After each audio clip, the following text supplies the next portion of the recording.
Good afternoon, everyone, and thank you for joining us today at Global SMT TV. My name is Freddy Gilbert. I am with Sestron, working as a senior technology analyst in the reliability and services department.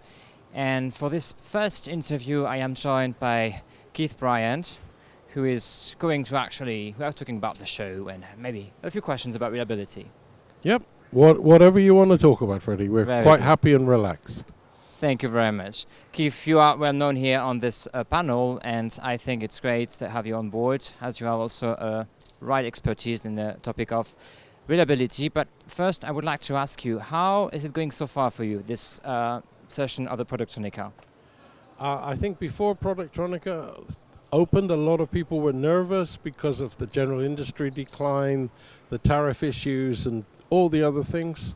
The first day was good. The second day was amazing.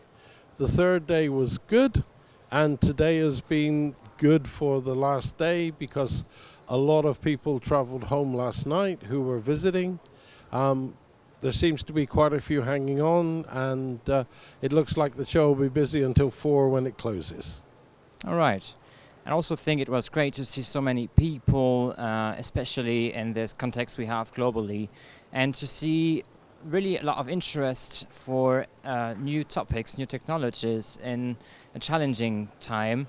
And what really is interesting for me to see is how reliability is also into everyone's mouth, should it be regarding soldering or stressing, testing, or even actually only talking about how my electronic assemblies should withstand harsh environments. Did you see anything interesting on that matter on this show this week? Yeah, like you, a lot of things. There are some solder paste companies now who have what I would describe as better reliability in their low temperature solders, because everybody would love to use low temperature solder if they could. They've always had traditionally, the early days, they had problems with brittleness, they had problems with cycle life, they had problems with a whole load of things, but now they seem to have all worked really quickly, and 4 or 5 of them all have what they would describe as at least a medium to high reliability product. And I think that's going to help the industry going forward, because nobody wants to use 240 degrees C unless they have to. Indeed, I mean, with the rising cost of energy, it's a question actually of good sense to try to optimize as much as possible.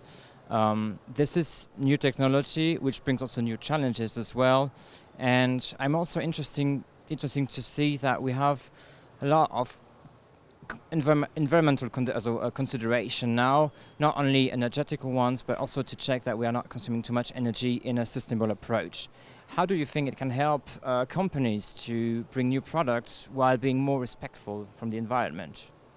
Yeah, if you look at, just to take one thing, the reflow ovens, obviously they're the huge consumer now. The newer machines that are coming out, and 2 or 3 companies have got new products they've launched here.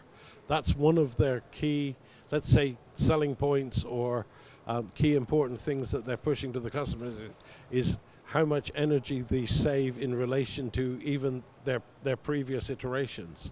And yeah, it becomes a focus, not only because of the cost of energy, but because a lot of their customers are really heavily focused on their environmental credentials, more than they used to be. Yeah, and on that topic, I think it's also good to say that this new technology, this new solder paste, are there to help reliability on a thermomechanical point of view, but also on a chemical one. We hear a lot now that we don't have halogenide or halide in solder paste compositions anymore. We are more focused on, well, what the IPC would describe as halogen-free, which is have a really low content in halonane, and with low acids. Do you think that this new solder paste as well, in terms of residues they may leave on the assembly, are also less aggressive or less subject to any harsh conditions, maybe not enhancing any failure mechanism as well? Yes, and they're also easier to clean off, which I know everybody looks at as an oxymoron for no clean paste, but a lot of people who are doing the highest reliability are still cleaning, and even with these new materials, which they say, yes, environmentally they're better, but I think they're still going to be cleaning their boards. I think also it's a statement to say if it needs to be cleaned, especially since every subsequent processes like conformal coating is quite challenging. It isn't, you need an expertise on its own, right, for that. I think it will remain also a current trend to clean if you need to coat afterwards. Yep. Okay. And we have now an extra step that some people are looking at, which is plasma treatment to actually get the coating to bond better onto the board to give even more reliability. So, yeah, we're as technology is moving forward to produce hopefully better and better and more reliable products, because we talk about harsh environment. Almost everything is a harsh environment in some way, shape or form now. You look at most of the stuff that's automotive. I mean, all of the electronics used to be away from the engine. Now it's on the engine, it's on the transmission, it's on the axle, it's on the wheels. Yeah. It's everywhere, that's true. And also, one OEM would like to design a car which is able to work well in Europe, but also in climatic conditions such as Singapore or Asia or America, where the climate is much different. And still, we all need this, that the electronic assemblies, all of them in the car, remains reliable and stable across the lifetime of the product.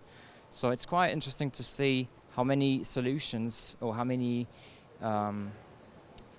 processes can be implemented here to go into that direction, that it works all globally, which is quite impressive, actually.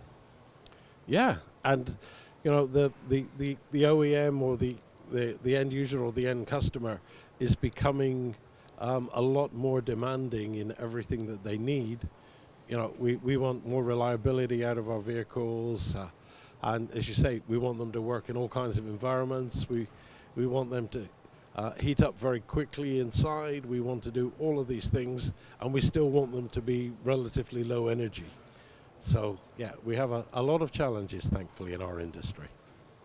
Thankfully enough, and I hope we also have new things to understand, since also we are moving towards electrification of our societies, not only cars, but also the industry, the way we produce energy or electricity, we store electricity as well, is in everyone's mouth. I've got the feeling when just watching the news, it's really everywhere. A question of sovereignty as well. And I'm also interested to see how the shift from lower voltage application now is going to the higher ones. And we have new failure mechanism, new processes that need to be understood so that we can protect these module efficiently to avoid any issues. And I think the way to do it is also to develop new methods or a new testing device, as we can see on Productonica this week, just to understand better how we can prevent new failure mechanisms that we didn't know before, or not as well, because it was not as well everyday life now today. Yeah, it was, the standard normal person vehicle was 12 volts, the commercial vehicles were 24 volts, and now we're talking hundreds. And yeah, people are seeing a lot of new failure mechanisms with creep, with problems coming out, effectively getting leached out of the materials because of the higher voltage. And you're right, we never saw it before because it was never in our environment. Well, didn't come into question until now, but there's also what it's for, and it was also a great opportunity to discuss with you about the new aspect, especially regarding soldering at lower temperatures, its impact, friendlier towards the environment as well, and it's also good for reliability. Thank you for joining me today, Keith, on that, and thank you always for your time.